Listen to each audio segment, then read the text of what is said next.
como ya se sabe que llueve en esta época, nuestros equipos se desplazan porque ya sabemos las tragedias que vamos a tener que reportar en apenas unas horas.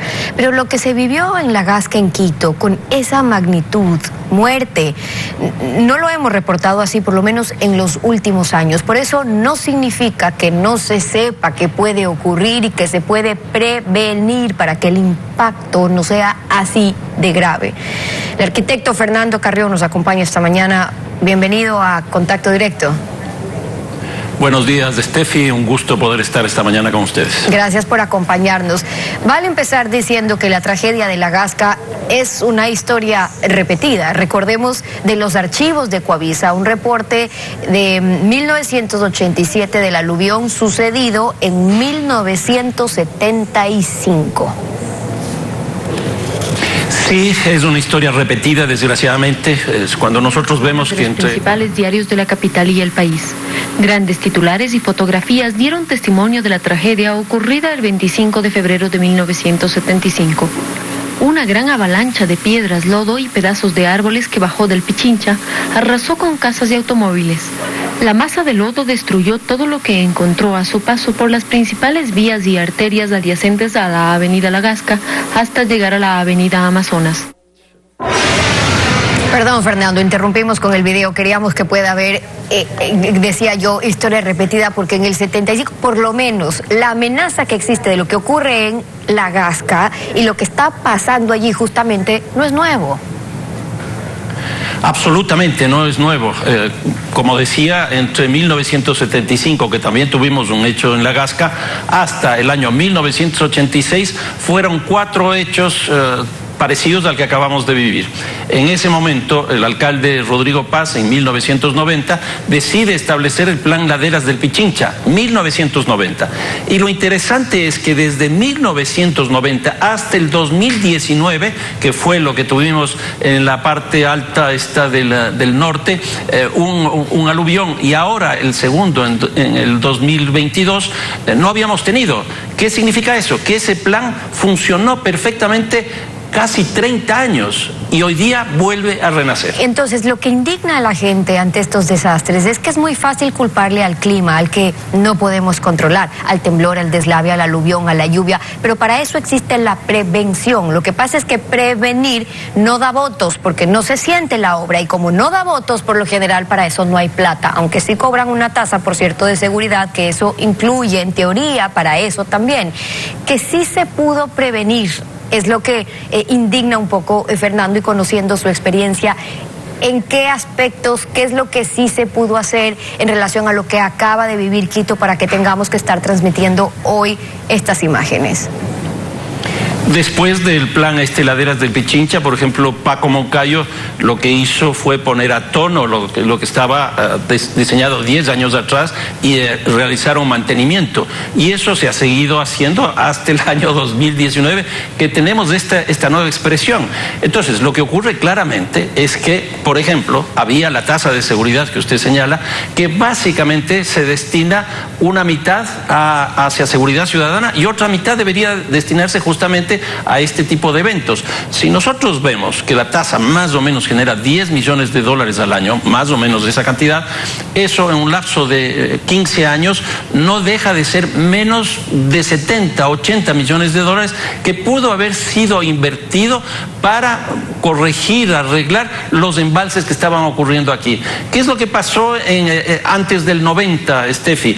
El boom petrolero lo que generó es lo que en Quito hemos denominado los barrios periféricos. Hasta ese momento no teníamos los barrios periféricos y esa urbanización empezó a subir hacia el Pichincha y se empezó a taponar las quebradas, se convirtieron en basurales, en canchas de fútbol, en una lógica clientelar para los concejales de ir aprobando incluso urbanizaciones sobre esas quebradas. Esa es la Hoy parte día estamos viviendo esa tragedia. Que más preocupa. Ya le voy a preguntar sobre eso. Ahora, no quiero hablar de las condiciones meteorológicas o las explicaciones, que si es más humedad desde desde la cuenca del Pacífico, también desde la Amazonía, lo que ha provocado esta mayor precipitación de lluvia, pero hay una acumulación, dice el alcalde, de 75 litros por metro cuadrado. ¿Eso qué significa? 75 millones de litros de agua, nos dicen las autoridades, es decir, lo que no ha llovido en 19 años. Ok, llovió 5 veces más, si es que es el caso. Pero ¿qué pasa cuando se dan esos casos con la estructura que almacena el agua por un lado, el embalse, y luego cómo se evita que colapse con esa cantidad de lluvia, que baje el agua con esa fuerza, porque además las torres de captación están tapadas? Lo que estamos viviendo es este fenómeno del cambio climático, y no es una cosa solo en Quito, sino que es algo que está pasando a nivel mundial. En el caso del Ecuador estamos viviendo también en este mismo momento algunas tragedias. Es decir, es un proceso que ya se venía viviendo en el país. Y frente a eso teníamos que haber hecho redimensionamiento de estos grandes embalses. Lo del 90 fueron 35 quebradas, pero en un trayecto para una población de 1.100.000 personas. Hoy día estamos viviendo 3 millones de personas en esta zona, con lo cual el Pichincha y las quebradas del Pichincha, tanto al norte como al sur, también deberían pensarse en esta perspectiva. Yo no creo que sea una tragedia, un desastre natural, porque no existen desastres naturales. Es un desastre social que se produce por una falta de comprensión de los fenómenos naturales. Yo creo que, por ejemplo, la quebrada esta del Tejado, que es la de la Gasca, se construyó ese embalse en el año 1995, es decir, hace 27 años. ¿Qué se ha hecho en ese embalse para corregir? Me llama la atención, por ejemplo, esta afirmación que sale del municipio de esta gran cantidad de agua que llovió, pero solo se concentra en esa quebrada, la quebrada del Tejado. ¿Por qué no en las otras quebradas? Probablemente porque las otras sí estaban con buen mantenimiento, o las otras no tuvieron el problema de la deforestación que condujo a que se tapone esa quebrada. Ahora, en la práctica, ya sabemos que no se invierte lo que se debería invertir en mantenimiento, en este caso de las quebradas o de las torres de captación, en todos. Pero ¿cómo garantizar? Porque me quedo pensando en lo que nos hablaba de la tasa de seguridad, pero ¿cómo garantizar que los administradores de los fondos de la ciudad inviertan lo que corresponde para prevención, para que luego no tengan que cruzar los dedos y esperar que ojalá no me toque este desastre y no caiga en esta mi administración, sino que cada uno poco a poco vaya destinando por norma para prevenir? Porque si bien es cierto que hay una tasa de seguridad, son 10 millones de dólares, pero 10 millones de dólares es lo mínimo que se exige desde cada GAT para que puedan destinar a seguridad, que es lo que más nos falta. Entonces, ¿qué hacen? Como hay otras necesidades, para esto es a lo último a lo que se destina. Aquí hay un problema estructural en general con los municipios ecuatorianos, y es el tema del Consejo Municipal. El Consejo Municipal básicamente tiene dos funciones. La una es fiscalizar y la otra es legislar. ¿Cómo puede fiscalizar el Consejo cuando sus representantes están en la empresa de agua potable, por ejemplo, que es la responsable de la gestión del agua potable y el alcantarillado de la ciudad? ¿Qué podemos esperar del tema de residuos sólidos, el depósito que hace en GIRS, cuando nosotros tenemos ahí concejales que representan al municipio en esas empresas? Yo creo que aquí hay que entrar con una reforma bastante importante para que los concejales sean exclusivamente concejales y que no estén directamente vinculados con la toma de decisiones, porque si no, no pueden fiscalizar. Esto que usted señala, Steffi, ¿quién va a fiscalizar estos recursos? ¿Por qué no se ejecutaron estos recursos si yo termino siendo juez y parte? Yo creo que aquí hay un problema estructural. Entonces, la expansión urbana cada vez más arriba, que se puede evidenciar muy fácil con las imágenes, cada vez más cerca del volcán. De hecho, el que se pierdan los cauces naturales, por cierto, no es solamente un problema de Quito, pero ¿qué pasa allí con la falta de control cuando construyen como quieren y luego consiguen los permisos como pueden también? O lo más grave es que están estos asentamientos irregulares. Ayer reportábamos unos 26 que están ubicados, por lo menos, barrios por lo general los más pobres, que luego presionan para poder legalizarse porque no tienen a dónde más ir, y allí las decisiones llegan más bien con tintero político, o consiguen un funcionario que termine legalizando, pero cobrando por abajo. Nada de estas historias son nuevas. Absolutamente, esa es una cosa más bien permanente de la interacción entre la ciudadanía y el municipio. Lo que nosotros tenemos, que señalaba hace un momento, es que el crecimiento de Quito tuvo un grado muy alto en la década de los años 70 por el boom petrolero. Hasta ese momento Quito estaba segregado, estaba diferenciado entre norte y sur, pero desde ese momento aparecieron lo que se denominaron los barrios periféricos, y básicamente los barrios periféricos estuvieron sobre la cota de agua en el Pichincha. Y cuando digo sobre la cota de agua es porque a partir de esa altura no se puede proveer el servicio de agua potable, porque hasta allí llega el agua, a menos que se provea con tanqueros o con bombeo, que eso obviamente que encarece mucho.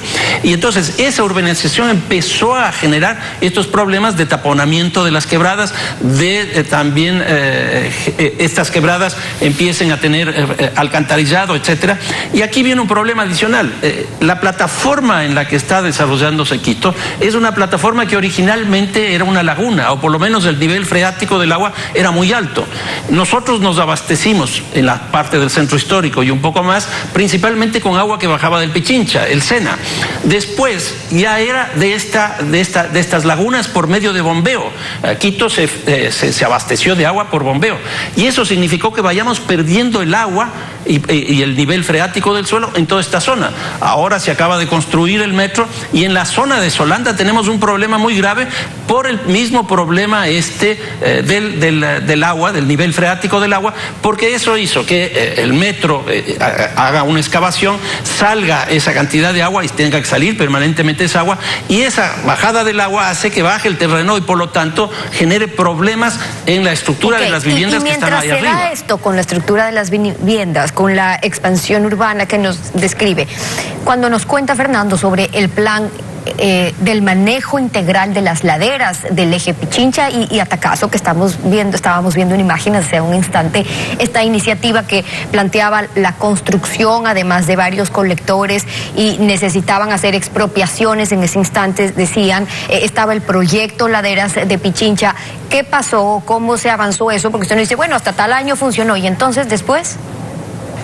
Yo creo que después, bueno, teníamos hasta ese momento planes, porque está de las laderas del Pichincha. Hubo otro más que se implementó, que es muy interesante, uno que se llama Plan Fuego, que es básicamente para las épocas de verano, porque hay muchos incendios. Y el Pichincha se incendia todos los años, lo cual produce deforestación, y eso también nos afecta. Y luego teníamos el Plan Lluvia, y a eso se le añadieron los recursos que provenían, o que provienen incluso de la tasa de seguridad.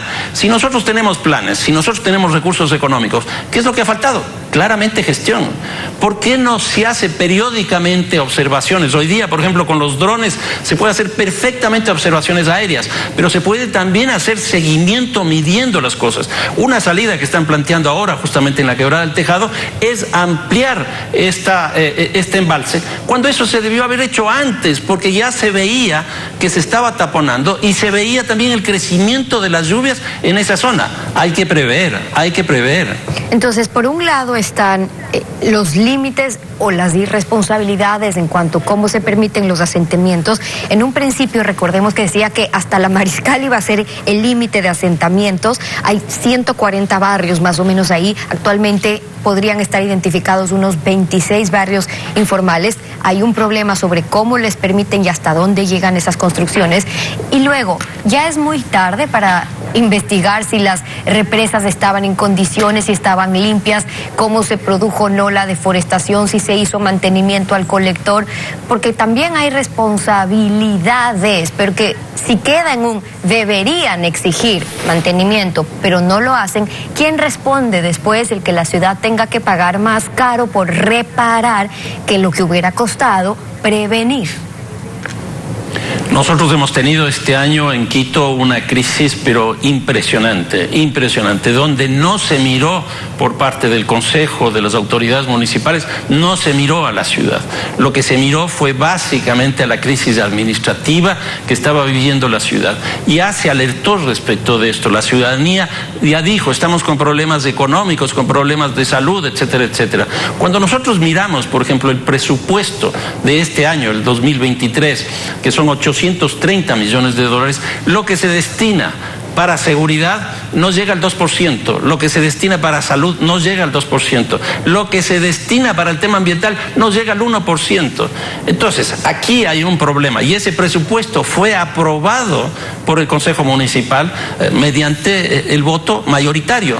¿Qué es lo que nos está mostrando eso? Que no está en la mente del Consejo la previsión, que no está en mente los problemas que estamos viviendo este rato en la ciudad. Lo más grave de esto es que quienes pagan las consecuencias son quienes hoy están viviendo la tragedia que estamos reportando, porque son familias enteras que todavía nos dicen, no encuentro a uno u otro familiar, que yo estaba ahí, que iba a abrir la puerta y llegó esta avalancha y se llevó a mi familia. Tenemos casos de familias que están todos en un mismo hospital, ha fallecido uno y no saben cómo avisarle a papá y a mamá que la hija ha fallecido. Es decir, son historias que nos cuestan contar y por eso hay que ir a la raíz de estos problemas. Ahora, lo que preocupa también es cómo reubicar a todas estas familias que lo han perdido todo y las que todavía están en riesgo, porque lo que se espera es que las lluvias sigan en los próximos días. Según el INAMI nos reportaban tormentas eléctricas y acumulación de agua todavía para lo que se viene.